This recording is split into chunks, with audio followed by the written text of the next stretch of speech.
Good afternoon, everyone. Welcome to Civils 360 IAS Academy and welcome to today's Hindu newspaper analysis. Before going to the detailed discussion of today's Hindu newspaper, we, the team Civil 360, is introducing a program called Prelims Mains Companion. ഇതൊരു integrated prelims and mains test series പ്രോഗ്രാമാണ്. എന്നാൽ ഇതൊരു വെറും ഒരു test series മാത്രമല്ല, നമുക്ക് weekly ടെസ്റ്റുകൾ കൊടുത്ത് മാത്രം മുന്നോട്ട് പോകുന്ന ഒരു ചെറിയൊരു പ്രോഗ്രാം അല്ല, മറിച്ച് ഇതിൻ്റെ അകത്ത് ക്ലാസ്സസ് ഇൻക്ലൂഡഡ് ആണ്. സമ്മറി ക്ലാസ്സസ് പ്രൊവൈഡ് ചെയ്യുന്നതായിരിക്കും.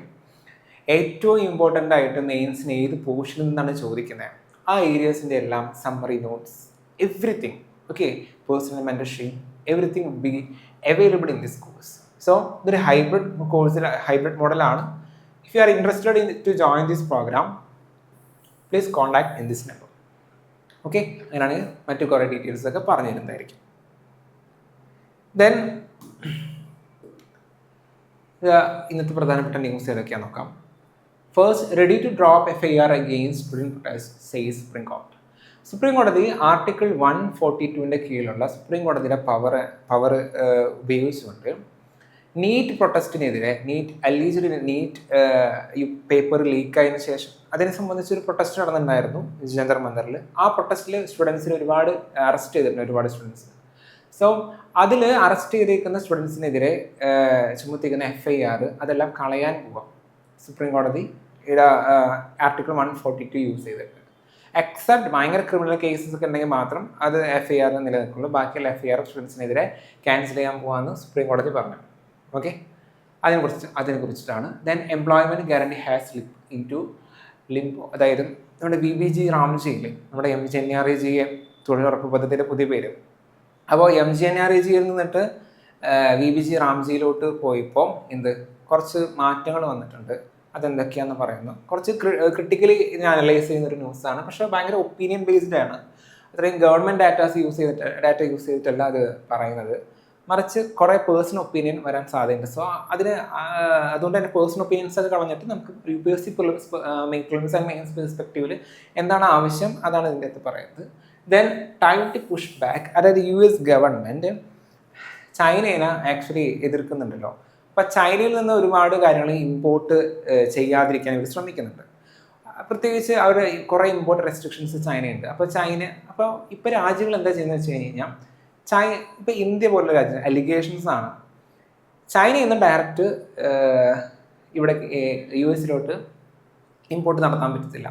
അപ്പോൾ എന്ത് ചെയ്യും, ചൈന ആദ്യം ഇന്ത്യയിലോട്ട് അയക്കും. ഇന്ത്യയിൽ കുറച്ച് മോഡിഫിക്കേഷനൊക്കെ വരുത്തിയിട്ട് ആ പ്രൊഡക്റ്റ് US അയക്കും. ഇപ്പോൾ സിംപ്ലി പറയുകയാണെന്നുണ്ടെങ്കിൽ ചൈനീസ് പ്രൊഡക്റ്റ് തന്നെയാണ്. അപ്പോൾ ഇങ്ങനൊരു അലിഗേഷനാണ് ഇത്, ആക്ച്വലി ആരോപണമാണ്, ഇങ്ങനെ ഉണ്ടെന്ന് പറയുന്നു. Then education must change to account for AI. Artificial intelligence use ചെയ്യാനായിരുന്നു എംപ്ലോയ്മെൻറ്റ് ഫീൽഡിൽ ഒരുപാട് മാറ്റം വരുത്തിയിട്ടുണ്ട്. അപ്പോൾ അതുകൊണ്ട് തന്നെ എഡ്യൂക്കേഷൻ ഫീൽഡിലും കുറച്ച് മാറ്റം വരുത്തണം എന്ന് പറയുന്ന ന്യൂസാണ്. Then this news talks about the PM CARES ഫണ്ടിനെ കുറിച്ചിട്ടാണ്. ഒരു സ്കീം അല്ലെങ്കിൽ ഒരു ഫണ്ടാണ്. ആ ഒരു ഫണ്ടിൻ്റെ ഡീറ്റെയിൽസ് കുറച്ച് ക്രിട്ടിക്കലായിട്ട് പറയുന്നതാണ്. അപ്പോൾ നമുക്ക് പ്ലസ് പെർസ്പെക്റ്റീവിൽ PM CARES എന്താണെന്ന് പഠിക്കണം. Then BRICS calls European unions carbon tax punitive unilateral. അതായത് ബ്രിക്സ് രാജ്യങ്ങൾ യൂറോപ്യൻ യൂണിയൻ്റെ കാർബൺ ബോർഡർ അഡ്ജസ്റ്റ്മെൻറ്റ് മെക്കാനിസം ഉണ്ട്. അത് ആക്ച്വലി അത് യൂണിലാറ്ററൽ ആണ്, അല്ലാന്നുണ്ടെങ്കിൽ അതൊരു പണിറ്റീവ് മെഷേഴ്സ് ആണെന്ന് പറഞ്ഞിട്ട് അതിനെ എതിർക്കുന്നുണ്ട് ബ്രിക്സ് രാജ്യങ്ങൾ. അപ്പോൾ ആ ഒരു പ്രിലിംസ് പെർസ്പെക്റ്റീവിലും മെയിൻസ് പെർസ്പെക്റ്റീവിലും നമ്മളിതിൻ്റെ കാര്യം ഡിസ്കസ് ചെയ്യും. എന്താണ് കാർബൺ ബോർഡർ അഡ്ജസ്റ്റ്മെൻറ്റ് മെക്കാനിസം ഒക്കെ എന്താണെന്ന് നോക്കാം. ഓക്കെ, ഇതിൻ്റെ ഫസ്റ്റ് ന്യൂസ് പറയുന്നത് supreme court agreed to consider using its extraordinary power under article 142 to quash FIR registered solemnly against students who participated in the protest over the alleged NEET UG paper leaks. It also said it would examine the proportionality of Delhi police use of facial recognition technology during the protest. അതായത് FIR NEET UG പേപ്പറിൻ്റെ ലീക്കായതിനെ കുറിച്ചിട്ട് ഒരുപാട് protest നടന്നിട്ടുണ്ടായിരുന്നു. അപ്പോൾ അതിൻ്റെ ഭാഗമായിട്ട് കുറേ സ്റ്റുഡൻസിനെതിരെ FIR register ചെയ്തിട്ടുണ്ട്. ആ രജിസ്റ്റർ ചെയ്തിരിക്കുന്ന FIR ആർട്ടിക്കിൾ 142 എന്ന കീഴിലുള്ള പവർ യൂസ് ചെയ്തുകൊണ്ട് സുപ്രീം കോടതി അത് തള്ളിക്കളയാൻ പോകും. എല്ലാ FIRഉം കളയാൻ പറയുന്നു. മാത്രമല്ല ഇതിനകത്ത് ഒരു ഡോക്ട്രിൻ ഓഫ് പ്രൊപ്പോർഷണാലിറ്റി എന്ന് പറയുന്നൊരു സംഭവമുണ്ട്, പൊളിറ്റിയിൽ പഠിക്കുന്ന. അപ്പോൾ ഡൽഹി പോലീസിൻ്റെ ഒരു ആക്ഷൻ ഉണ്ട്, ഫേഷ്യൽ റെക്കഗ്നീഷൻ ടെക്നോളജി എന്ന് പറയും. അതെന്താണെന്ന് നോക്കാം. അപ്പോൾ ആ ഒരു ടെക്നോളജി യൂസ് ചെയ്യുന്നതിൽ അത് actually doctrine of proportionality follow ചെയ്യുന്നുണ്ടോ എന്നും കൂടി നോക്കുന്നു. ഓക്കെ, ഇതാണ് ന്യൂസ്. അപ്പം അങ്ങനെയാകുമ്പോൾ നമുക്ക് ഇനി ഡീറ്റെയിൽ ആയിട്ട് നമുക്ക് നോക്കാം. ഫസ്റ്റ് ഓഫ് ഓൾ 142 എന്താ ആർട്ടിക്കിൾ?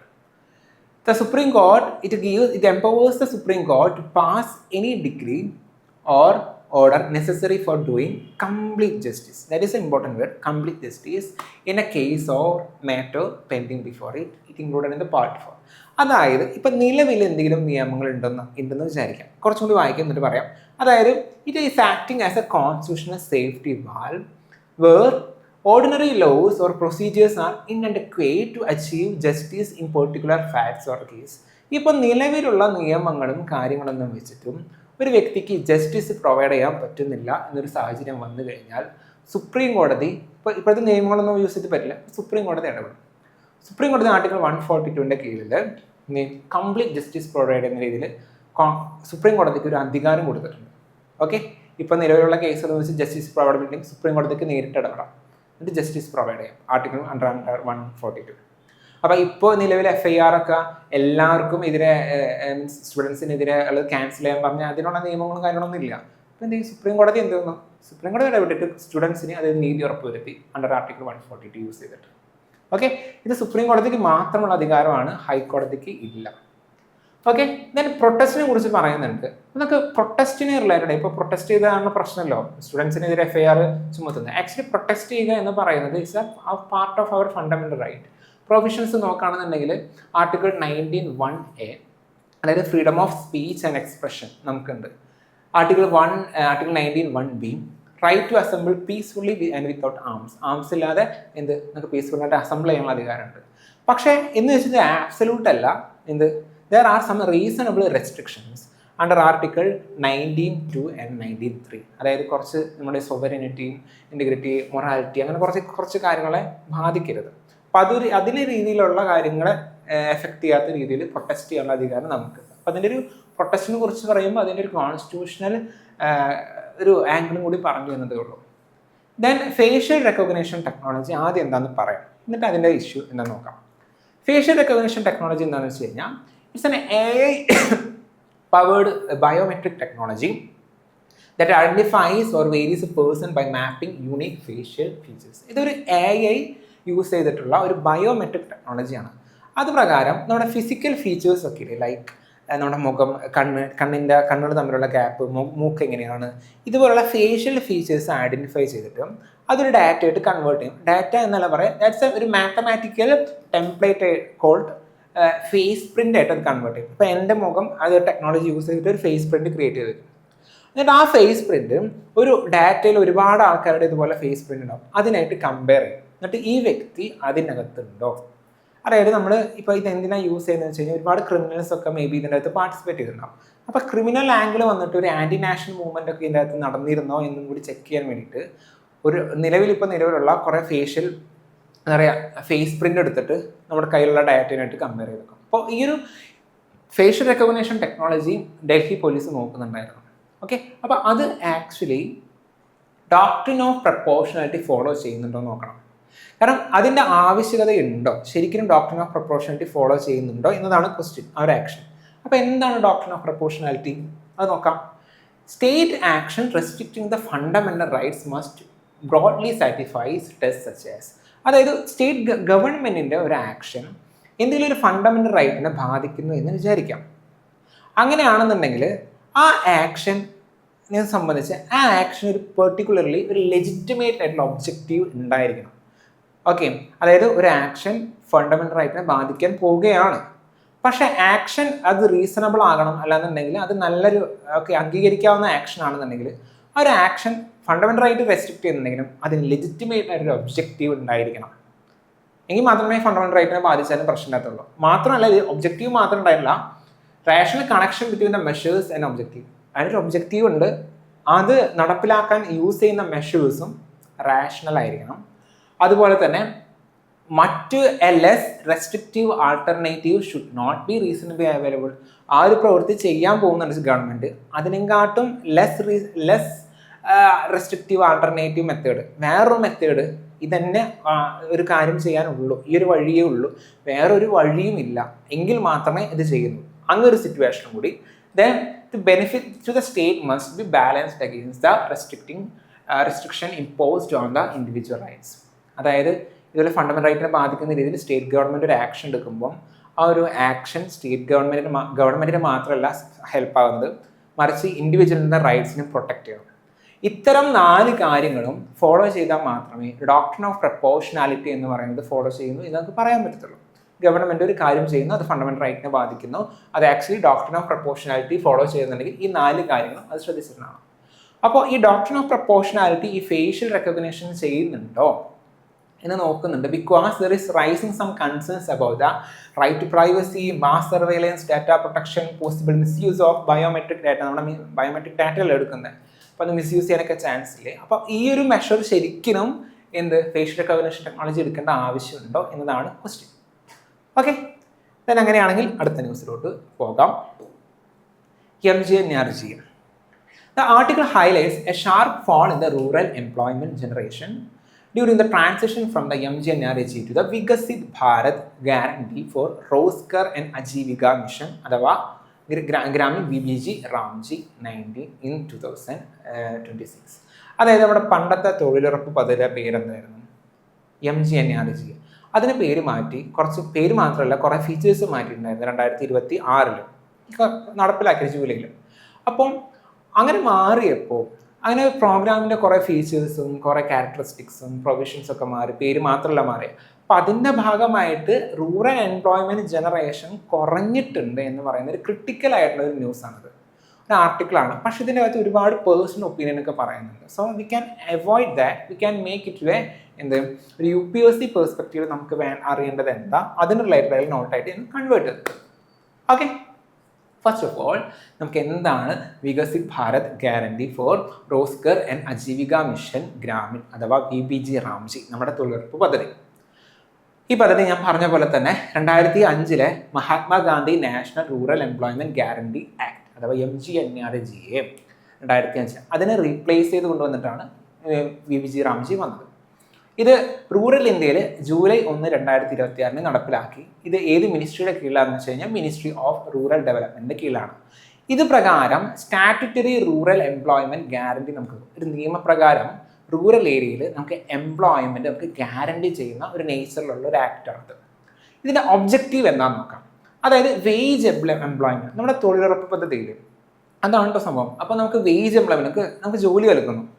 അപ്പോൾ അതിൻ്റെ കൂടെ തന്നെ പ്രൊഡക്റ്റീവായിട്ടുള്ള അസറ്റ് ക്രിയേഷൻസ് ഉണ്ടാക്കുന്നു, അല്ലാതെ ലൈവ്ലിഹുഡ് സെക്യൂരിറ്റി, അവർക്ക് ജോലി നൽകുന്നു, ക്ലൈമറ്റ് റിസൈലൻസ് ഉറപ്പുവരുന്നു, ക്ലൈമറ്റ് ചേഞ്ചിനെതിരെ നമുക്ക് കുറച്ച് മെഷേഴ്സൊക്കെ നമുക്ക് ഇതുവഴി എടുക്കാൻ പറ്റും. അതുപോലെ തന്നെ റൂറൽ ഏരിയയിൽ ഇൻഫ്രാസ്ട്രക്ചേഴ്സ് ക്രിയേറ്റ് ചെയ്യുന്നു.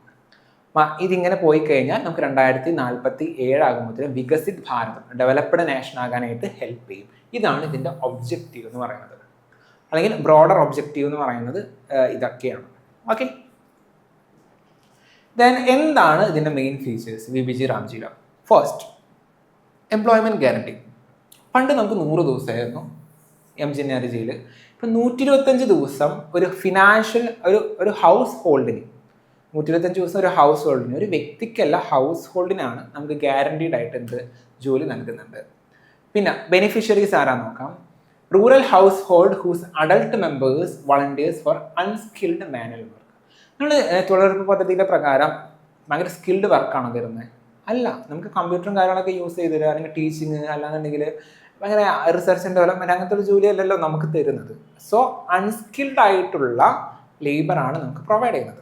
ഓക്കെ, അപ്പോൾ ആ ഒരു വീട്ടിലെ അഡൾട്ട് മെമ്പറിന് അൺസ്കിൽഡ് ആയിട്ടുള്ള ലേബർ നൽകും എന്ന് പറയുന്ന ഈ ആക്ട് പ്രകാരം. മാത്രമല്ല എംപ്ലോയ്മെൻറ്റ് തന്നെ, ഞാനിപ്പോൾ എനിക്ക് തൊഴിലുറപ്പ് പദ്ധതിയുടെ കീഴിൽ എനിക്ക് ജോലി വേണമെന്ന് ആവശ്യപ്പെട്ട് കഴിഞ്ഞ് കഴിഞ്ഞാൽ വിത്തിൻ 15 ദിവസത്തിനുള്ളിൽ എനിക്ക് അവർ ജോലി തന്നിരിക്കണം. ഗവൺമെൻറ് തന്നില്ല എന്നുണ്ടെങ്കിൽ അൺഎംപ്ലോയ്മെൻറ്റ് അലവൻസ് എനിക്ക് കിട്ടും. 5 ദിവസം തന്നില്ല എന്നുണ്ടെങ്കിൽ സ്റ്റേറ്റ് ഗവൺമെൻറ് തിരിച്ച് പൈസ തരണം. അൺഎംപ്ലോയ്മെൻറ്റ് അലവൻസ്, ഞാൻ ജോലിക്കാരനല്ലാതിരിക്കുകയാണ്, എന്നോട് പൈസ തിരിച്ചു തരണം എനിക്ക്. ഓക്കെ, ദെൻ നോർമലി 5 കിലോമീറ്റർ ഒരു വില്ലേജിലാണ് ഇവർക്ക് ജോലി വരുന്നത്. ദെൻ 5 കിലോമീറ്ററിന് മേലോട്ട് പോകണമെന്നുണ്ടെങ്കിൽ ഒരു അഡീഷണൽ 10% വേജ് നമുക്ക് ലഭിക്കും. അത് ട്രാൻസ്പോർട്ടിന് വേണ്ടി പൈസ എടുക്കും. ദെൻ വേജ് പേയ്മെൻറ്റ് എങ്ങനെയാണെന്ന് വെച്ച് കഴിഞ്ഞാൽ വീക്ക്ലി ആയിരിക്കും, മന്ത്ലി അല്ലെന്നുണ്ടെങ്കിൽ ഒരു ഫോർട്ട്നൈറ്റ് കഴിയുമ്പോഴായിരിക്കും പേയ്മെൻറ്റ് വരുന്നുണ്ടാവാം. ഇതിനകത്ത് ഒരു കോൺട്രാക്റ്റിലും ഏർപ്പെടുന്നില്ല. അത് ഗവൺമെൻറ്റും ജനങ്ങളും മാത്രമേ ഇതിൻ്റെ അകത്തുള്ളൂ. നടുവിലൊരു കോൺട്രാക്ടറും ഈ ഒരു എഞ്ചിനീയർ VBG റാംജിയുടെ കീഴിൽ ഇല്ല. അതുപോലെ തന്നെ material component maximum 40% district level. ഇതിൽ ഏറ്റവും ഇമ്പോർട്ടൻറ്റ് ഇതാണ് പ്ലാനിങ് യൂണിറ്റ്. ഇതൊരു പുതിയൊരു സംഭവമാണ്. അതായത് വികസിത് ഗ്രാം പഞ്ചായത്ത് പ്ലാൻ എന്ന് പറയും. ഇതെന്താണെന്ന് നോക്കാം ഡീറ്റെയിൽ ആയിട്ട്. ഓക്കെ, ഇതൊക്കെയാണ് ഇതിൻ്റെ മെയിൻ ഫീച്ചേഴ്സ്. ദെൻ ബാക്കി കാര്യങ്ങൾ നമുക്ക് നോക്കാം. വികസിത് ഭാരത് പഞ്ചായത്ത് അത് നമുക്ക് എന്താണെന്ന് നോക്കാം കേട്ടോ, വരുന്നുണ്ട്. Then 4 priority areas of work. അതായത് VBG റാംജിനെ, അതായത് തുടർപ്പ് പദ്ധതിയുടെ ഭാഗമായിട്ട് നമ്മൾ 4 മേഖലയിലാണ് കൂടുതലും വർക്കിനെ പ്രൊമോട്ട് ചെയ്യുന്നത്. ഒന്നാമതാണ് വാട്ടർ സെക്യൂരിറ്റി വർക്ക്. രണ്ടാമത്തത് കോർ റൂറൽ ഇൻഫ്രാസ്ട്രക്ചർ, റൂറൽ ഏരിയയിലുള്ള ഇൻഫ്രാസ്ട്രക്ചേഴ്സ് ക്രിയേറ്റ് ചെയ്യുക. ലൈക്ക് റൂറൽ കണക്ടിവിറ്റി, റോഡും കാര്യങ്ങളൊക്കെ പണിയുക, അല്ലെങ്കിൽ ഇൻഫ്രാസ്ട്രക്ചേഴ്സ് ബിൽഡ് ചെയ്യുക. അല്ലാന്നുണ്ടെങ്കിൽ ലൈവ്ലിഹുഡ് റിലേറ്റഡ് ഇൻഫ്രാസ്ട്രക്ചർ, നമുക്ക് asset supporting agriculture, storage, markets and other livelihoods. അതായത് നമുക്ക് ലൈവ്ലിഹുഡ് ജനറേറ്റ് ചെയ്യുന്ന അല്ലെങ്കിൽ അതിന് റിലേറ്റഡ് ആയിട്ടുള്ള ഇൻഫ്രാസ്ട്രക്ചേഴ്സ് ക്രിയേറ്റ് ചെയ്യുന്നു. പിന്നെ എക്സ്ട്രീം വെതർ മിറ്റിഗേഷൻ വർക്ക്സ്, അതായത് നമുക്ക് ക്ലൈമറ്റ് ചേഞ്ച് ഒക്കെ ഉണ്ടാവില്ല, അപ്പോൾ അതിനെ എതിർക്കാനുള്ള വർക്കുകൾ. അപ്പം ഇത്തരത്തിൽ 4 കാറ്റഗറി ഓഫ് വർക്ക്സ് ആണ് VBG റാംജിയുടെ കീഴിൽ മെയിനായിട്ടും നമ്മൾ ചെയ്യുന്നത്. അപ്പം ഇത് പ്രകാരം ആക്ച്വലി നമ്മുടെ സസ്റ്റൈനബിൾ ഡെവലപ്മെൻറ്റ് ഗോൾസ് ഉണ്ട്. 1 no poverty, 8 decent work, 6 water security and 13 climate action. ഈ 4 സസ്റ്റൈനബിൾ ഡെവലപ്മെൻറ്റ് ഗോളിനെയും ഈ വർക്കുകൾ വഴിയായി പ്രൊമോട്ട് ചെയ്യുന്നുണ്ട്. Okay, then Viksit Gram Panchayat plan. ഞാൻ നേരത്തെ പറഞ്ഞില്ല അതെന്താണ്. ഓക്കെ, അതെന്താണെന്ന് ഞാൻ പറയാം. It is a participatory local development plan prepared by the Gram Panchayat. ഒരു ഗ്രാമപഞ്ചായത്ത് ക്രിയേറ്റ് ചെയ്യുന്ന ഒരു ലോക്കൽ ഡെവലപ്മെൻറ്റ് പ്ലാനാണ്. ജനങ്ങളെല്ലാവരും കൂടി പാർട്ടിസിപ്പേറ്റ് ചെയ്ത്, അല്ലെങ്കിൽ ഒരു പാർട്ടിസിപ്പേറ്ററി ആയിട്ടുള്ള ഒരു ഡെവലപ്മെൻറ്റ് പ്ലാനാണ് ഒരു ഗ്രാമപഞ്ചായത്ത് ക്രിയേറ്റ് ചെയ്യുന്നത്. ആ പ്ലാൻ അനുസരിച്ചുള്ള വർക്കുകളാണ് ഈ ആക്ടിൻ്റെ കീഴിൽ നടക്കുന്നത്. അതിനെ പറയുന്നതാണ് Viksit Bharat panchayat plan. Okay, Viksit Gram Panchayat plan എന്ന് പറയുന്നത്. ഓക്കെ, ഇത് വളരെ ഇമ്പോർട്ടൻ്റ് ആണ്. ഇതിൻ്റെ ജനങ്ങളൊക്കെയാണ് ഇതിനകത്ത് ഇപ്പോൾ ആ പ്ലാനിൽ പല സെൻട്രൽ ഗവൺമെൻറ്റിൻ്റെയും സ്റ്റേറ്റ് ഗവൺമെൻറ്റിൻ്റെ ഒക്കെ സ്കീമുകൾ ഇംപ്ലിമെൻറ്റ് ചെയ്യാൻ കൂടി ശ്രമിക്കാറുണ്ട് ആ പ്ലാൻ വഴി. Then peak agriculture season provisions, അതായത് VBG റാംജിൻ്റെ പ്രൊവിഷൻസ് ആണ് ഇപ്പോൾ പറയുന്നത്. എന്തൊക്കെയാണ് മെയിൻ ഫീച്ചേഴ്സ് എന്ന് പറയുന്നത്. അതായത് പീക്ക് അഗ്രികൾച്ചറൽ സീസൺസ് ഉണ്ടാവും. ലൈക്ക് എന്തിനു വിതയ്ക്കുന്ന സമയം, കൊയ്യുന്ന സമയം, അല്ലാന്നുണ്ടെങ്കിൽ കൃഷി വിതയ്ക്കുന്ന സമയത്തൊക്കെ ഒരുപാട് അഗ്രികൾച്ചർ ലേബേഴ്സിനെ വേണം നമുക്ക്. അപ്പം ആ ഒരു പീക്ക് സമയത്ത്, അഗ്രികൾച്ചറിൻ്റെ പീക്ക് സീസണിൽ 60 ദിവസം, മാക്സിമം 60 ദിവസം എന്ത് ചെയ്യാം, ഈ VBG റാംജി ഉണ്ടാവില്ല. അത് സ്റ്റേറ്റ് ഗവൺമെൻറ് തീരുമാനിക്കാം ഏത് സമയത്താണ് VBG റാംജി ഇല്ലാത്തത്, വർക്കിംഗ് അല്ലാത്ത 60 ദിവസം ഒരു വർഷത്തിൽ ഡിക്ലെയർ ചെയ്യാം. പക്ഷെ അതൊരിക്കലും ആ 125 ദിവസത്തിൽ 60 ദിവസമായിരിക്കില്ല. മറിച്ച് ഒരു 125 ദിവസം നമുക്ക് എന്തായാലും വർക്ക് ഉണ്ട്. അതിനുശേഷം വരുന്ന ബാക്കിയുള്ള ദിവസങ്ങൾ 60 ദിവസം ഇതുപോലെ ഇതാണെന്ന് പറയാം. മീൻസ് വർക്കില്ല, മറിച്ച് അഗ്രികൾച്ചർ പീക്ക് സീസൺ ആണെന്ന് പറയാം.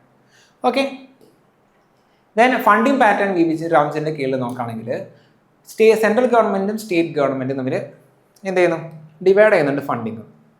നോർത്ത് ഈസ്റ്റേൺ ആൻഡ് ഹിമാലയൻ സ്റ്റേറ്റ്സിലാണെന്നുണ്ടെങ്കിൽ സെൻട്രലും സ്റ്റേറ്റും തമ്മിലുള്ള റേഷ്യോ 90:10 ആണ്. അതായത് ഇപ്പോൾ 100 രൂപ നമ്മൾ തൊഴിലുറപ്പ് പദ്ധതിയായിട്ട് കീഴിൽ കൊടുക്കുന്നുണ്ടെങ്കിൽ അതിൽ 90 രൂപ സെൻട്രൽ ഗവൺമെൻറ് കൊടുക്കും, 10 രൂപ സ്റ്റേറ്റ് ഗവൺമെൻറ് കൊടുക്കും. പക്ഷേ അതർ സ്റ്റേറ്റ്സ് UTs വിത്ത് ലെജിസ്ലേച്ചറും കൂടി ആണെന്നുണ്ടെങ്കിൽ 60:40 എന്ന് പറയുന്ന റേഷ്യോ ആണ്. ദെൻ UTs വിത്തൗട്ട് ലെജിസ്ലേച്ചർ ആ ഒരു ഏരിയയിലാണ്, ലെജിസ്ലേച്ചർ ഇല്ലാത്ത യൂണിയൻ ടെറിട്ടറീസിലാണെന്നുണ്ടെങ്കിൽ 100% സെൻട്രൽ ഗവൺമെൻറ് ആണ് ഫണ്ടിങ് നൽകുന്നത്. ഇതാണ് ഇതിൻ്റെ ഫണ്ടിങ് പാറ്റേൺ എന്ന് പറയുന്നത്. അടുത്തത് ടെക്നോളജി ആൻഡ് ട്രാൻസ്പാരൻസി നോക്കാം. ഇതിനകത്ത് VBG റാംജിയിൽ ഒരുപാട് ടെക്നോളജി നമ്മൾ നോക്കുന്നുണ്ട്. അതായത് emphasis to the technology enabled monitoring. Attendance is envisaged through the face authentication based system. Face authentication ഇപ്പോൾ ക്യാമറ ഒക്കെ വെച്ചിട്ടാണ് ഇപ്പോൾ ഈ പറഞ്ഞ പോലെ അറ്റൻഡൻസ് എടുക്കുന്നത്.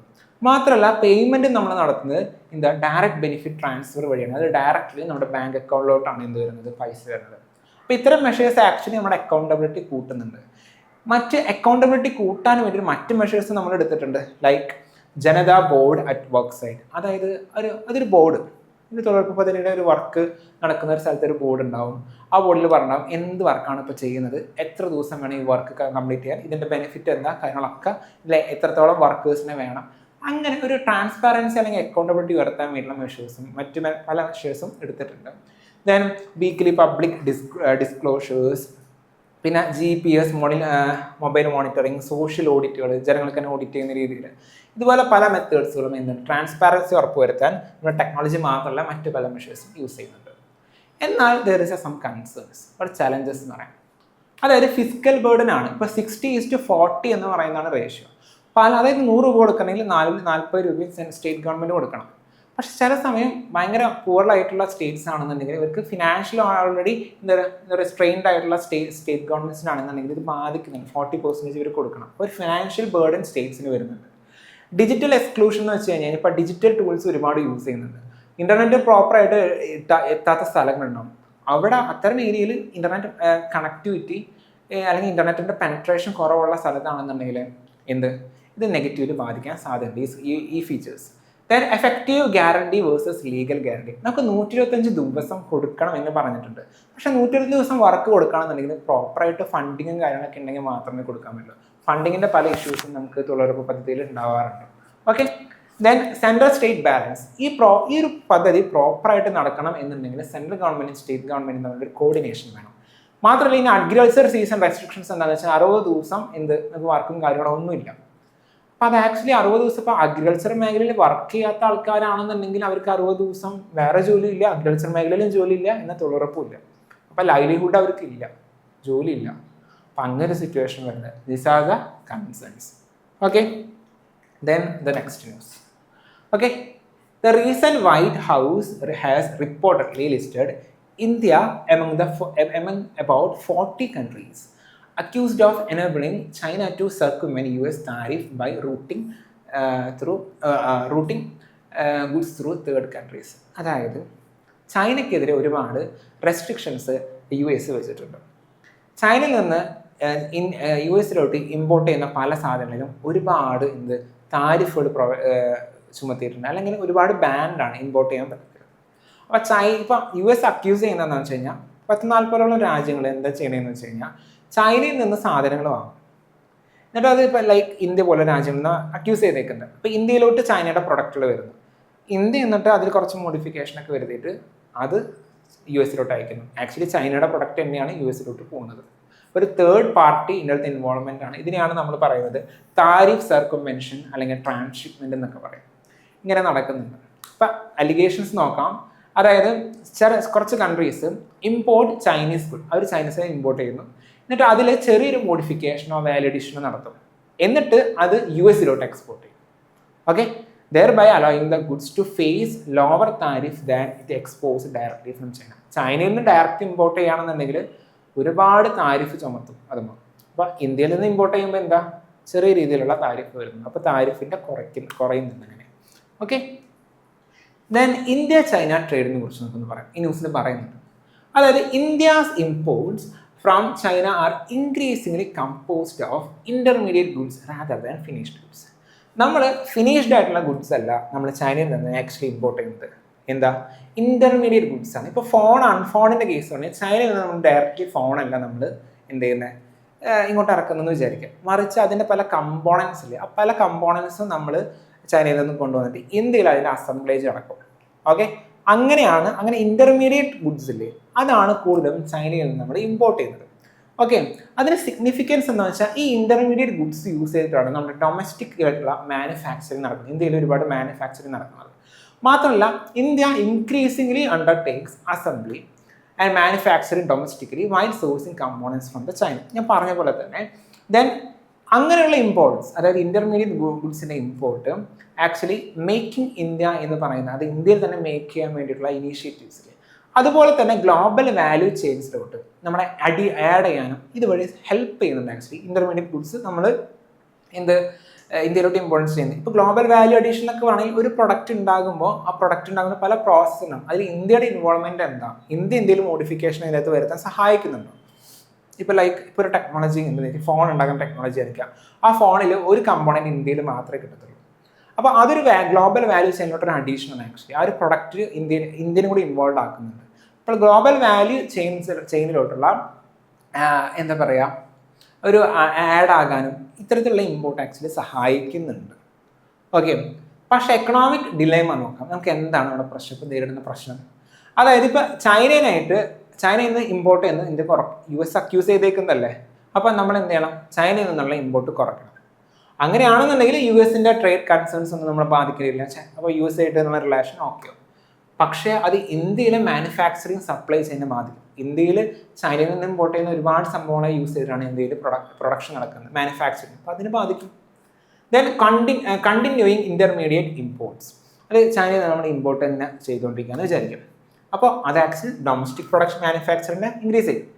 പക്ഷേ നമ്മൾ ചൈന എന്ന് പറഞ്ഞ രാജ്യത്തെ കൂടുതൽ ഡിപ്പെൻഡ് ചെയ്യാൻ തുടങ്ങും നമ്മൾ. So it create strategic dependence on China. അപ്പോൾ ഇത്തരത്തിൽ രണ്ട് രീതിയിലുള്ള ഒരു എക്കണോമിക് ഡിലേയും എക്കണോമിക് ഡിലേയുമാണ് ഇന്ത്യ നേരിടുന്നത്.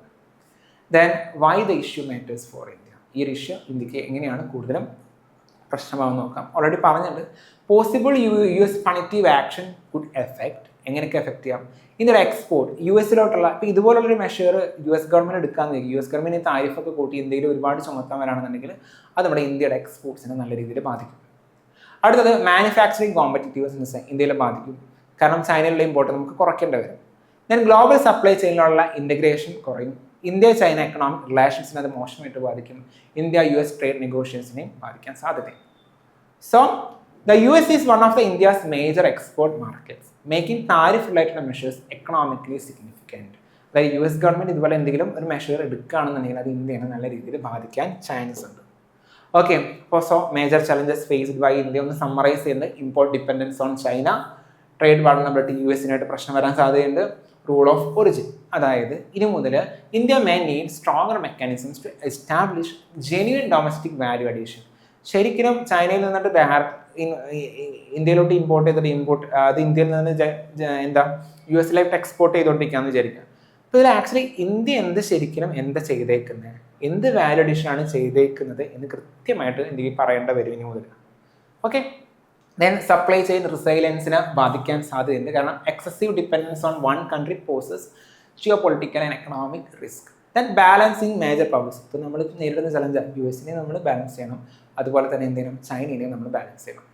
ഓക്കെ, ദെൻ വേ ഫോർവേഡ് നമ്മൾ എന്താ ചെയ്യേണ്ടത്? India need to focus on domestic value addition. ഇന്ത്യയിലെ ഡൊമസ്റ്റിക് വാല്യൂ അഡീഷൻ ചൈനയിൽ നിന്ന് ഇമ്പോർട്ട് ചെയ്യുന്നു, നമ്മളത് വാല്യൂ അഡീഷൻ ചെയ്യുമ്പോൾ നമ്മൾ കൂടുതലും വാല്യൂ അഡീഷൻ ചെയ്യുക. അല്ലാണ്ട് വെറുതെ ജസ്റ്റ് അത് ഇന്ത്യയിലോട്ട് ഇമ്പോർട്ട് ചെയ്ത് പിന്നെ അത് ഇന്ത്യയിൽ നിന്ന് എക്സ്പോർട്ട് ചെയ്ത് US-ലോട്ട് ചെയ്യേണ്ട അങ്ങനെ ചെയ്യുന്നത്.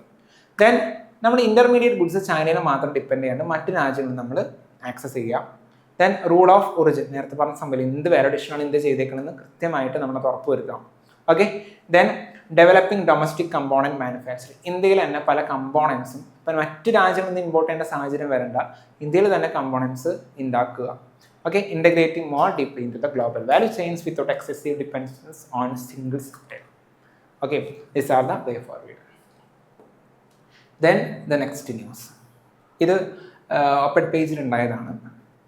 The article examines how artificial intelligence, automation and robotics are reshaping jobs and argues that India's education system must shift from information-heavy learning to adaptability, judgment and problem solving. അതായത് ആർട്ടിഫിഷ്യൽ ഇൻ്റലിജൻസും ഓട്ടോമേഷനും റോബോട്ടിക്സും ഇന്ത്യയിലെ ജോലി ആ ഒരു മേഖലയിൽ വർക്കിംഗ് നേഴ്സിനെ എങ്ങനെയാണ് ബാധിക്കുന്നത്? ഇനി അതിനനുസരിച്ച് ഇന്ത്യയിൽ എഡ്യൂക്കേഷൻ സിസ്റ്റത്തിൽ എന്തൊക്കെ ചേഞ്ചസ് ആണ് ഇന്ത്യ വരുത്തേണ്ടത്?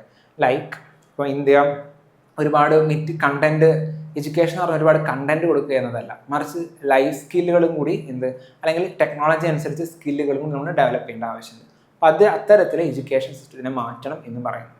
ഓക്കെ, ഞാൻ കോർ ആർഗ്യുമെൻറ്റ് എന്താണെന്ന് നോക്കാം. AI is likely to automate not only routine jobs but also the parts of skilled works through. അതായത് നമുക്കിപ്പോൾ AI പല ജോലിയും ഏറ്റെടുക്കുന്നുണ്ട്, പല ആൾക്കാരും മാറ്റുന്നുണ്ട്. ഇപ്പോൾ പല ആൾക്കാരും ചെയ്തിരുന്ന ജോലി ഇപ്പോൾ ആർട്ടിഫിഷ്യൽ ഇൻ്റലിജൻസ് ആണ് ചെയ്തുകൊണ്ടിരിക്കുന്നത്.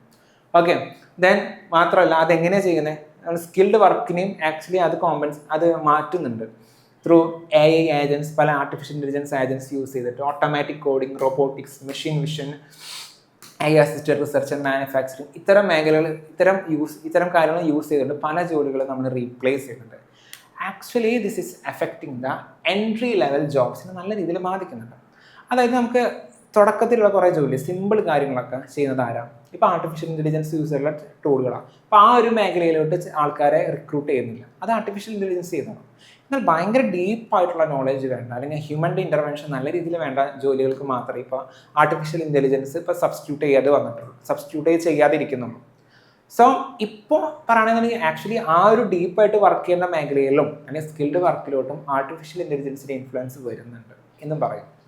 Okay, then impact on key sectors. അതായത് ഇപ്പോൾ ആർട്ടിഫിഷ്യൽ ഇൻ്റലിജൻസ് വന്നിട്ടുണ്ട്. ഓക്കെ, അപ്പോൾ ഇത് ആക്ച്വലി ഇന്ത്യക്ക് തന്നെ അത്യാവശ്യം സ്ട്രോങ് ആയിട്ടുള്ള കുറേ സെക്ടേഴ്സ് ഉണ്ട്. ആ സെക്ടേഴ്സിൽ ആർട്ടിഫിഷ്യൽ ഇൻ്റലിജൻസ് ഇങ്ങനെ ഹെൽപ്പ് ആകുന്നത്, അല്ലാന്നുണ്ടെങ്കിൽ ആർട്ടിഫിഷ്യൽ ഇൻ്റലിജൻസിൻ്റെ റോളൊക്കെ എന്താണെന്ന് നമുക്ക് നോക്കാം. ഇപ്പോൾ IT സോഫ്റ്റ്വെയർ മേഖലയിൽ ഇന്ത്യ വളരെ ഇമ്പോർട്ടൻ്റ് ആയിട്ടുള്ള ഒരു രാജ്യമാണ് ലോകത്തിൽ. സോ അവിടെ ഇപ്പോൾ routine coding may be increasing automatic. ഇപ്പോൾ ആർട്ടിഫിഷ്യൽ AI ടൂൾസ് ഉപയോഗിച്ചിട്ടാണ് ഇപ്പോൾ കോഡിംഗ് ഒക്കെ നടക്കുന്നത്. ഇപ്പോൾ ഫാർമസ്യൂട്ടിക്കൽ മേഖലയിൽ നോക്കുകയാണെങ്കിൽ AI can assist in molecular screening and drug formulation. Drug ഉണ്ടാക്കാനും മോളിക്കുലാർ സ്ക്രീനിങ് ഒക്കെ ആർട്ടിഫിഷ്യൽ ഇൻ്റലിജൻസ് യൂസ് ചെയ്യുന്നുണ്ട്. വാക്സിൻസിൻ്റെ കേസിൽ പറയുകയാണെങ്കിൽ ആൻറ്റിജൻ്റെ ഡിസൈനും, ഓക്കെ, അതുപോലെ തന്നെ ഇമ്മ്യൂൺ റെസ്പോൺസിന് ഒരു വാക്സിൻ യൂസ് കഴിഞ്ഞാൽ എങ്ങനെയായിരിക്കും നമ്മുടെ ഇമ്മ്യൂണിറ്റി റെസ്പോൺസ് ചെയ്യുക, അതൊക്കെ AI ടൂൾ യൂസ് ചെയ്ത് ചെയ്യുന്നുണ്ട്. മാനുഫാക്ചറിങ് മേഖലയിൽ നോക്കുകയാണെങ്കിൽ റോബോട്ടിക്സും മെഷീൻ വിഷനും നമ്മൾ യൂസ് ചെയ്യുന്നുണ്ട്. ലോജിസ്റ്റിക് മേഖലയിൽ നോക്കുകയാണെങ്കിൽ AI എങ്ങനെയാണ് പ്ലാനിങ്ങിനും പ്രിസിഷനും എഫിഷ്യൻസി കൂട്ടാനും വേണ്ടി നമുക്ക് എങ്ങനെയാണ് ലോജിസ്റ്റിക് മേഖലയിൽ എഫിഷ്യൻസി പ്ലാനിങ് ഇതൊക്കെ കൂട്ടാനും വേണ്ടി എങ്ങനെ നമുക്ക് എന്തൊക്കെ ചെയ്യാം എന്നും ഈ പറഞ്ഞ പോലെ AI നോക്കുന്നുണ്ട്. Okay, then major employment challenge. എന്താണ് ഇത് ആർട്ടിഫിഷ്യൽ ഇൻ്റലിജൻസ് യൂസ് ചെയ്യുന്നത് ജോലിക്ക് പ്രശ്നം വരെ നോക്കാം. Concern is the experience paradox. അതായത് നമുക്കിപ്പോൾ ആക്ച്വലി ഒരു ജോലിക്ക് കയറുമ്പോൾ എങ്ങനെയാണ് ഏറ്റവും നമ്മൾ ഒരു വ്യക്തി ഇപ്പോൾ നേരെ തന്നെ മാനേജർ പോസ്റ്റിലോട്ടാണ് പോകുക അല്ല, മറിച്ച് ഏറ്റവും ചെറിയൊരു ജോബിലോട്ട് കയറുന്നു ആദ്യം, പിന്നെ അവിടെ നിന്ന് എക്സ്പീരിയൻസ് നേടുന്നത് നമ്മൾ വേറെ ജോലിലോട്ട് ഒരു തൊട്ട് ഹയർ ലെവലിലോട്ട് അങ്ങനെ പോകാറില്ല പതിവ്. പക്ഷേ ഇപ്പോൾ ലോ ലെവലിലുള്ള ആൾക്കാർക്ക് എന്ത് അവിടെ ആർട്ടിഫിഷ്യൽ ഇൻ്റലിജൻസാണ്, അവിടെ ഇപ്പോൾ ജോലിക്കാരല്ല. അപ്പോൾ ആക്ച്വലി ഇങ്ങനെ എക്സ്പീരിയൻസ് വെച്ച് വേണ്ട നമ്മൾ പുതിയ പുതിയ ജോലികളിലോട്ട് പോകാനായിട്ട്. ഈ എക്സ്പീരിയൻസ് നമുക്ക് കിട്ടുന്നില്ല ഇപ്പോൾ. ഓക്കെ, അത് കാരണം പല എംപ്ലോയ്മെൻറ്റ് ക്രൈസിസും വരുന്നുണ്ട്. ഓക്കെ, എക്സ്പീരിയൻസ് ഉണ്ടെങ്കിൽ നമുക്ക് മറ്റു തൊട്ട് മേലെയുള്ള പോസ്റ്റിലോട്ട് വരാൻ പറ്റുള്ളൂ.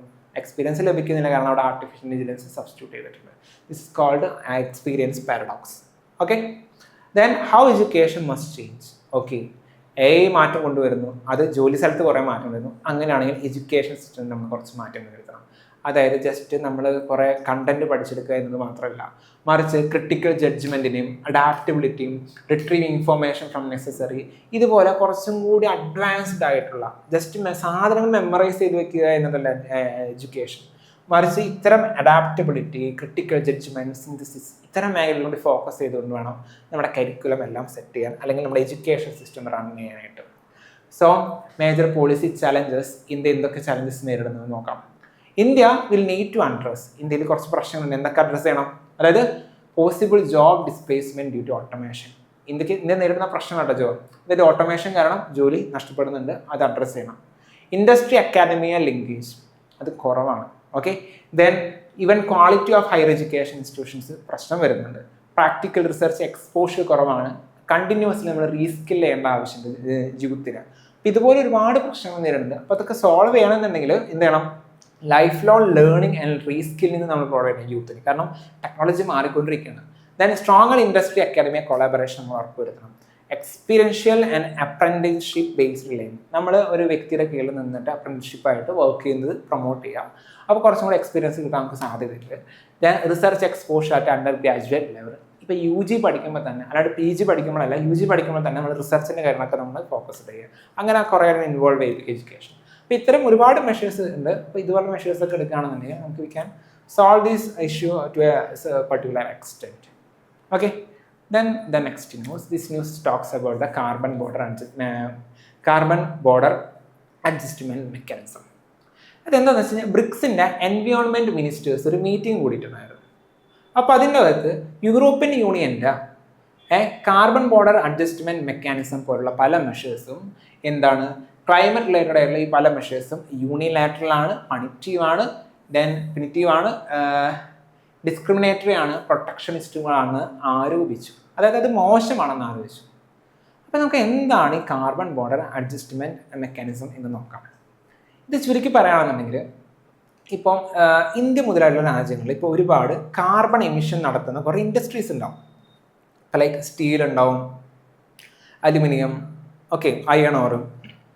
അപ്പോൾ ഇത്തരം മേഖലകളിൽ ഇത്തരം പ്രൊഡക്റ്റുകൾ, ഇപ്പോൾ സ്റ്റീലാണെന്നുണ്ടെങ്കിലും അല്ലെങ്കിൽ ഹൈലി കാർബൺ എമിറ്റ് ചെയ്യുന്ന മേഖലയിൽ നിന്ന് വരുന്ന പ്രൊഡക്റ്റുകൾ യൂറോപ്യൻ യൂണിയനിലോട്ട് ഇമ്പോർട്ട് ചെയ്യുകയാണെങ്കിൽ അതിൽ ഒരുപാട് താരിഫ് ചുമത്തുന്ന ഒരു മെക്കാനിസമാണ് എന്ത് കാർബൺ ബോർഡർ അഡ്ജസ്റ്റ്മെൻറ്റ് മെക്കാനിസം എന്ന് പറയുന്നത്. ഓക്കെ, അതായത് യൂറോപ്യൻ യൂണിയൻ പറയുന്നത് വെച്ചാൽ അത് പ്രകാരം എന്ത് കാർബൺ എമിഷൻ നമുക്ക് എന്താ പറയുക അത് എന്താ പറയുക നമുക്ക് അതിൽ എൻകറേജ് ചെയ്യാണ്ടിരിക്കും. നമ്മൾ കാർബൺ എമിഷൻ നമ്മൾ എന്ത് ചെയ്യും എൻകറേജ് ചെയ്യാണ്ടിരിക്കും. അപ്പോൾ ഇതുപോലെ ഹൈലി കാർബൺ എമിറ്റിംഗ് ആയിട്ടുള്ള പ്രൊഡക്റ്റുകളുടെ മുകളിൽ പ്രൊഡക്റ്റുകൾ യൂറോപ്യൻ യൂണിയൻ ഇമ്പോർട്ട് ചെയ്യുമ്പോൾ അതിൽ ഒരുപാട് താരിഫ് ചുമത്തി കഴിഞ്ഞ് കഴിഞ്ഞാൽ ഇത്തരം പ്രൊഡക്റ്റുകൾ നമുക്ക് എന്ത് ചെയ്യാൻ പറ്റും ഡിസ്കറേജ് ചെയ്യാൻ പറ്റും. ഓക്കെ, എന്നതാണ് ഉദ്ദേശിക്കുന്നത്. ഓക്കെ, അപ്പോൾ ഇത് പ്രകാരം കാർബൺ ലീക്കേജും നമുക്ക് തടയാൻ പറ്റും. കാർബൺ ലീക്കേജ് എന്താണെന്ന് ഞാൻ പറയാം. അതായത് ഇപ്പോൾ യൂറോപ്യൻ യൂണിയനിലെ ഡെവലപ്ഡ് നേഷൻ ആണെന്ന് വിചാരിക്കും. യൂറോപ്യൻ യൂണിയൻ ഇപ്പോൾ കുറേ നേഷൻസ് അതൊക്കെ ഡെവലപ്ഡ് നേഷൻസ് ആണ്. ലൈക്ക് പല രാജ്യങ്ങളുണ്ട്. ഇപ്പം ഒരു കൺട്രി എടുക്കും. കൺട്രി ഹൈലി ഡെവലപ്ഡ് ആണെന്ന് വിചാരിക്കാം. ആ ഹൈലി ഡെവലപ്ഡ് ആയിട്ടുള്ള കൺട്രിയിൽ അവിടെ എൻവയോൺമെൻറ്റൽ റെസ്ട്രിക്ഷൻസ് കൂടുതലായിരിക്കും അല്ലേ. അത് കാർബൺ എമിഷനൊക്കെ ഭയങ്കര സ്ട്രിക്റ്റ് ആയിട്ടുള്ള റൂൾ ഉണ്ടാവും. എന്നാൽ അധികം ഡെവലപ്ഡ് ആവാത്ത അല്ലെങ്കിൽ ഡെവലപ്പിംഗ് നേഷൻസിൽ എന്തായിരിക്കും ഈ എൻവയോൺമെൻറ്റൽ റെസ്ട്രിക്ഷൻസ് ഒക്കെ വളരെ കുറവായിരിക്കും. അപ്പോൾ ഈ കമ്പനികൾ അതായത് ഇപ്പോൾ ഹൈലി പൊല്യൂട്ടിംഗ് ആയിട്ടുള്ള അല്ലെങ്കിൽ കാർബൺ എമിഷൻസ് ഒരുപാട് കൊണ്ടുവരുന്ന സ്റ്റീൽ അയൺ മുതലായുള്ള കമ്പനീസ് എന്ത് ചെയ്യും ഈ ഡെവലപ്ഡ് ആയിട്ടുള്ള കൺട്രിയിൽ അവരുടെ പ്രവർത്തനം നടത്താതെ എന്ത് ചെയ്യുന്നു ലെസ് ഡെവലപ്ഡ് ആയിട്ടുള്ള അല്ലെങ്കിൽ ഡെവലപ്പിംഗ് കൺട്രീസിലോട്ട് എന്ത് ചെയ്യുന്നു അവരുടെ പ്രവർത്തനം മാറ്റുന്നു. അപ്പോൾ അവിടെ അത്യാവശ്യം പൊല്യൂട്ടിംഗ് വന്നാലും അവിടെ നിയമപ്രകാരം വലിയ പ്രശ്നമൊന്നുമില്ല. അപ്പോൾ ഇതിനാണ് കാർബൺ ലീക്കേജ് എന്ന് പറയുന്നത്. അപ്പോൾ ഈ കാർബൺ ലീക്കേജ് അതായത് ഇത്തരത്തിൽ ഹൈലി പൊല്യൂട്ടിംഗ് ആയിട്ടുള്ള കമ്പനീസിനെ മറ്റു രാജ്യങ്ങളിൽ പോയിട്ട് മീൻസ് അവരുടെ പ്രവർത്തനങ്ങൾ കൂട്ടുന്നതും നമുക്ക് തടയാൻ പറ്റും. ഓക്കെ, എന്തൊക്കെയാണ് ഹൈ പൊല്യൂട്ടിംഗ് കാർബൺ എമിറ്റിംഗ് എന്ന് പറഞ്ഞിട്ടുണ്ട് ഇവിടെ. Like aluminium, cement, fertiliser, hydrogen, electricity and iron and steel. Okay, then why the BRICS opposes ഇതിനെ എന്തുകൊണ്ടാണ് ഓപ്പോസ് ചെയ്യുന്നത് വെച്ച് കഴിഞ്ഞാൽ യൂറോപ്യൻ യൂണിയൻ്റെ ഇത്തരത്തിലുള്ള measures it's like green protectionism. എന്താണ് ഗ്രീൻ പ്രൊട്ടക്ഷനിസം? അതായത് എൻവയോൺമെൻ്റലി സേഫ് ആക്കാനാണെന്ന് പറയുന്നു. പക്ഷേ അത് പ്രകാരം ഇത് പല സംഭവങ്ങളും ആ രാജ്യത്ത് ഇമ്പോർട്ട് ചെയ്തത് റെസ്ട്രിക്റ്റ് ചെയ്യുന്നു അല്ലേ. അപ്പം അത് പ്രകാരം അവിടെ ആ രാജ്യങ്ങളിലെ ഡൊമസ്റ്റിക് മാനുഫാക്ചറിങ്ങിനെയാണ് ആക്ച്വലി സപ്പോർട്ട് ചെയ്യുന്നത് എന്ന് പറയുന്നത്. ഒന്നുകൂടി പറയാം. ഇപ്പം ഇന്ത്യയിൽ എന്തെങ്കിലും ഒരു മെഷർ കൊണ്ടുവരാൻ പറയാം.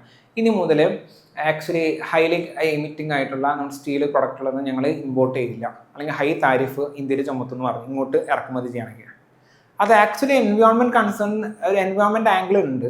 പക്ഷെ മറിച്ച് ഇതൊരു പക്ഷേ ഇന്ത്യ യൂസ് ചെയ്യുന്നത് ഒരു പക്ഷേ ഇതിനായിരിക്കാം അത് ഇന്ത്യയിലുള്ള ഡൊമസ്റ്റിക് മാനുഫാക്ചറിങ്ങിനെ പ്രൊമോട്ട് ചെയ്യാനായിരിക്കാം. അതായത് ഇമ്പോർട്ട് കുറച്ചിട്ട് ഡൊമസ്റ്റിക് മാനുഫാക്ചറിങ് പ്രൊമോട്ട് ചെയ്യാനായിരിക്കാം. അപ്പം ഇതുപോലുള്ള measures carbon border adjustment mechanism മുതലായ മെഷേഴ്സ് യൂറോപ്യൻ യൂണിയൻ നടത്തുന്ന ഗ്രീൻ പ്രൊട്ടക്ഷനിസം ആണെന്ന് ആരോപിക്കുന്നുണ്ട് ബ്രിക്സ് രാജ്യങ്ങൾ. Then increase the cost of accessing the developed country markets. ഇങ്ങനെ ചെയ്യുകയാണെന്നുണ്ടെങ്കിൽ ഡെവലപ്ഡ് കൺട്രീസിന് അവിടെ മാർക്കറ്റ് ആക്സസ് ചെയ്യാൻ പറ്റില്ല. കാരണം അവർ കുറച്ച് പൊല്യൂട്ടിംഗ് ആണ്. ഓക്കെ, അവിടെ ഡെവലപ്പായി വരുന്നല്ലോ. അപ്പോൾ ഡെവലപ്പിംഗ് കൺട്രീസിന് എക്സ്പോർട്ടിനെ ബാധിക്കാൻ സാധ്യതയുണ്ട്. ക്ലൈമറ്റ് ആക്ഷൻ ഡിസ്പ്രൊപ്പോർഷനലി ഡെവലപ്പിംഗ് എക്കണോമിയിൽ പോകുന്നു. അതായത് ആക്ച്വലി ഇത്തരം നമുക്ക് ക്ലൈമറ്റ് ചേഞ്ചും കാര്യങ്ങളൊക്കെ ഉണ്ട്. ഇതിൽ ഒരുപാട് പ്രവർത്തനങ്ങൾ ആക്ച്വലി ഡെവലപ്ഡ് ആയിട്ടുള്ള കൺട്രീസ് പണ്ട് ചെയ്തേക്കുന്ന ഒരുപാട് കാര്യങ്ങളുടെ എഫക്റ്റാണ് നമ്മളിപ്പോൾ ഇതാക്കുന്നത് അല്ലേ. അപ്പോൾ അവരിപ്പോൾ ഡെവലപ്ഡ് ആയപ്പോൾ അവർ ഒരുപാട് റിന്യൂവബിൾ ടെക്നോളജീസും പുതിയ റിന്യൂവബിൾ എനർജിയും പുതിയ ഗ്രീൻ ടെക്നോളജീസ് ഒക്കെ യൂസ് ചെയ്യുന്നു. പക്ഷേ ഇന്ത്യയെ സംബന്ധിച്ച് ഇപ്പോൾ അല്ലെങ്കിൽ ഡെവലപ്പിംഗ് കൺട്രീസിനെ സംബന്ധിച്ച് നോക്കുകയാണെങ്കിൽ അവർ ഡെവലപ്ഡ് ആയി വരുന്നേ ഉള്ളൂ. ഓക്കെ, അപ്പോൾ ഇത് ആക്ച്വലി ഇങ്ങനെ എന്തെങ്കിലും മെഷേഴ്സ് എടുക്കുമ്പോൾ ഡെവലപ്ഡ് ആയിട്ട് കൺട്രീസ് വരുന്ന സമയത്ത് പൊല്യൂഷൻ ഇത്തിരി ഉണ്ടാവും. അപ്പോൾ ഇത്തരത്തിലുള്ള ആക്ഷൻസ് എടുക്കുമ്പോൾ അത് ഡിസ്പ്രപ്പോർഷനെ ബാധിക്കുന്നത് ഡെവലപ്ഡ് കൺട്രീസിനല്ല ഡെവലപ്പിംഗ് കൺട്രീസിനെയാണ് അല്ലേ. അവർക്കാണ് കൂടുതൽ ഇതുപോലെ റെസ്ട്രിക്ഷൻസ് കൂടുതൽ ബാധിക്കുന്നത്. അപ്പോൾ ഇത്തരം റീസൺസ് കൊണ്ടാണ് ബ്രിക്സ് കൺട്രീസ് എന്ത് ചെയ്യുന്നത് വേണ്ട എന്ന് പറയുന്നത്. ഇന്ത്യ എങ്ങനെയാണ് പെർട്ടിക്കുലർലി വൾണറബിൾ ആകുന്നത് നോക്കാം. ഇന്ത്യയിൽ iron and steel account for 90% of the India's European Union bound exports that fall under the CBAM framework. ഇന്ത്യയിൽ യൂറോപ്യൻ യൂണിയനിലോട്ട് ഇന്ത്യ എക്സ്പോർട്ട് ചെയ്യുന്നത് 90% സ്റ്റീലാണ്. ആ സ്റ്റീലൊക്കെ ഈ കാർബൺ ബോർഡർ അഡ്ജസ്റ്റ്മെൻറ്റ് മെക്കാനിസത്തിൻ്റെ കീഴിൽ വന്നു കഴിഞ്ഞാൽ ഒരുപാട് താരിഫ് അതിന് ചുമത്താൻ സാധ്യത. Then higher emission steel producers could face greater competitive disadvantages. അപ്പോൾ ഇന്ത്യയിൽ നിന്ന് ഇമ്പോർട്ട് ചെയ്യുന്ന സാധനങ്ങൾക്ക് അവിടെ ഡിമാൻഡ് കുറവായിരിക്കും, കാരണം പൈസ കൂടുതൽ. അപ്പോൾ ഒരു കോമ്പറ്റീറ്റീവ് ഡിസഡ്വാൻറ്റേജ് ഇന്ത്യക്ക് സാധ്യതയുണ്ട്. സോ ഇത് എന്തൊക്കെയാണ് ഇന്ത്യക്ക് മുന്നോട്ട് വയ്ക്കുന്ന എക്കണോമിക് ഇംപ്ലിക്കേഷൻസ് നോക്കാം. അതായത് CBAM മേ എഫക്ട് നമ്മുടെ എക്സ്പോർട്ട് കോമ്പറ്റീവ്സിനെ ബാധിക്കാം. സ്റ്റീൽ അലൂമിനിയം ഇൻഡസ്ട്രീസിനെ ബാധിക്കാം, പ്രൊഡക്ഷൻ കോസ്റ്റിനെ ബാധിക്കാം, പല MSMEs integrated to export supply chain MSMEസിൻ്റെ പ്രവർത്തനങ്ങൾ ബാധിക്കാം, ഇന്ത്യ യൂറോപ്യൻ യൂണിയൻ ട്രേഡിനെ ബാധിക്കാം. പക്ഷേ at the same time carbon border adjustment mechanism could also encourage Indian firms. അതൊരു നല്ല രീതിയിൽ ഇന്ത്യന് ഹെൽപ്പ് ആകുന്നുണ്ട്. എങ്ങനെയാണെന്ന് വെച്ച് കഴിഞ്ഞാൽ ക്ലീനർ ടെക്നോളജീസ് ഉപയോഗിക്കാൻ ഇന്ത്യ നിർബന്ധിതരാകുന്നു. അപ്പോൾ ക്ലീനർ ടെക്നോളജീസിൻ്റെ പ്രൊഡക്ഷൻ ഇവിടെ കൂടാൻ, അല്ലെങ്കിൽ ആ ടെക്നോളജി യൂസ് ചെയ്യുന്നത് കൂടാൻ സാധ്യത, റിന്യൂവബിൾ എനർജി പ്രൊഡക്ഷൻ കൂടാൻ സാധ്യത, ഗ്രീൻ ഹൈഡ്രജൻ യൂസ് ചെയ്യാൻ നമ്മുടെ സാധ്യതയുണ്ട്, ബെറ്റർ കാർബൺ അക്കൗണ്ടിങ് സിസ്റ്റംസ് ഒക്കെ ഇതിൽ വരാൻ ചാൻസ് ഉണ്ട്. അപ്പോൾ നെഗറ്റീവ് ഭാഗങ്ങൾ ഉണ്ടെങ്കിലും നമുക്ക് കുറച്ച് പോസിറ്റീവ് ഭാഗങ്ങൾ ഉണ്ട് എന്ന് പറയാം. Okay, BRICS demand on adaptation finance. അതായത് നമ്മൾ ഒരു ക്ലൈമറ്റ് ചേഞ്ച് റിലേറ്റഡ് ആയിട്ട് എന്തെങ്കിലും മാറ്റങ്ങൾ വരുത്താം, അല്ലെങ്കിൽ അഡാപ്റ്റേഷൻ ഒക്കെ നടത്തുമ്പോൾ ആക്ച്വലി എന്ത് ചെയ്യണം, ഡെവലപ്പിംഗ് കൺട്രീസിൻ്റെ കയ്യിൽ പൈസ കുറവാണ്, അത് ഡെവലപ്ഡ് കൺട്രീസ് തരണം ആക്ച്വലി ഒരു പരിധി വരെ. അതായത് ഡിസ്പ്രപ്പോർഷണലി എന്ത് ചെയ്യുന്നത്, ഇത്തരത്തിൽ അഡാപ്റ്റേഷൻ കാര്യങ്ങളൊക്കെ വരുമ്പോൾ ഇപ്പോൾ നിലവിൽ ഡെവലപ്പിംഗ് കൺട്രീസിനാണ് ബാധിക്കുന്നത്. സോ ഡെവലപ്ഡ് കൺട്രീസിനുള്ള കോൺട്രിബ്യൂഷനും നമുക്ക് ഉറപ്പ് വരുത്തണം. അതാണ് ക്ലൈമറ്റ് ഫൈനാൻസും കാര്യങ്ങളൊക്കെ പറയുന്നത്. Then the last news it's about the PMKUs fund. Okay, എന്താ ന്യൂസ് നോക്കാം. ന്യൂസ് അധികം ഇമ്പോർട്ടൻ്റ് അല്ല.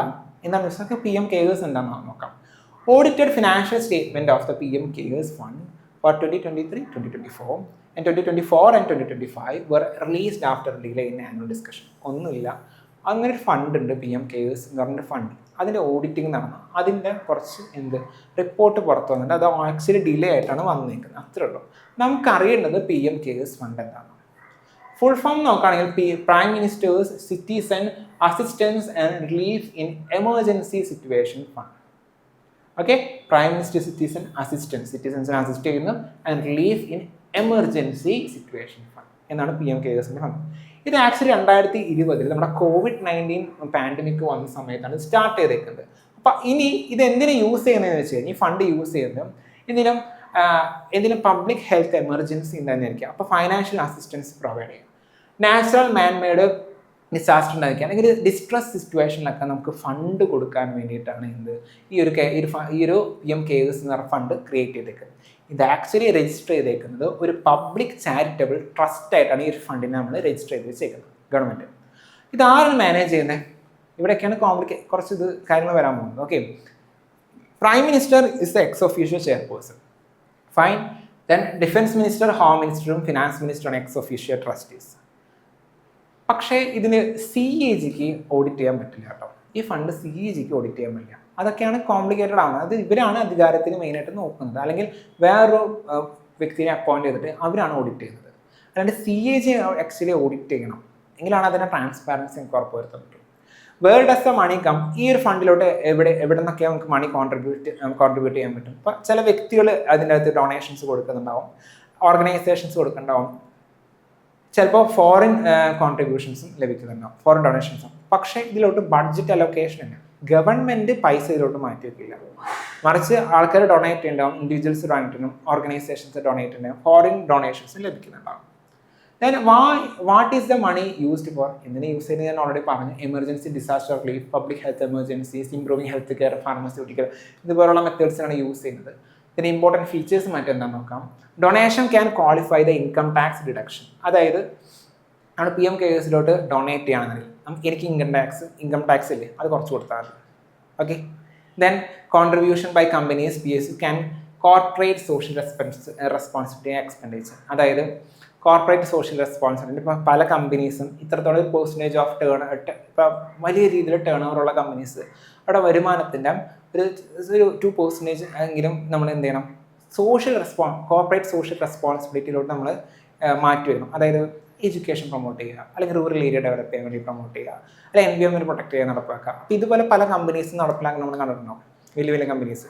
അപ്പോൾ അതുപോലെ ഇതിലോട്ട് നമ്മൾ ഫണ്ട് അയക്കുകയാണെന്നുണ്ടെങ്കിൽ അത് കോർപ്പറേറ്റ് സോഷ്യൽ റെസ്പോൺസിബിലിറ്റി എക്സ്പെൻഡിച്ചറായിട്ടും കണക്കാക്കിക്കൂടും. Okay, then fund is audited by an independent auditor appointed by the trustees rather than by CAG. ഇവിടേക്കാണ് പ്രശ്നം വരുന്നത്. ഇനി മാത്രമല്ല, ഈ ഒരു ഫണ്ട് RT ആക്ട് യൂസ് ചെയ്തിട്ട് നമുക്ക് ഇതിൻ്റെ ഡീറ്റെയിൽസ് അറിയാൻ പറ്റത്തില്ല.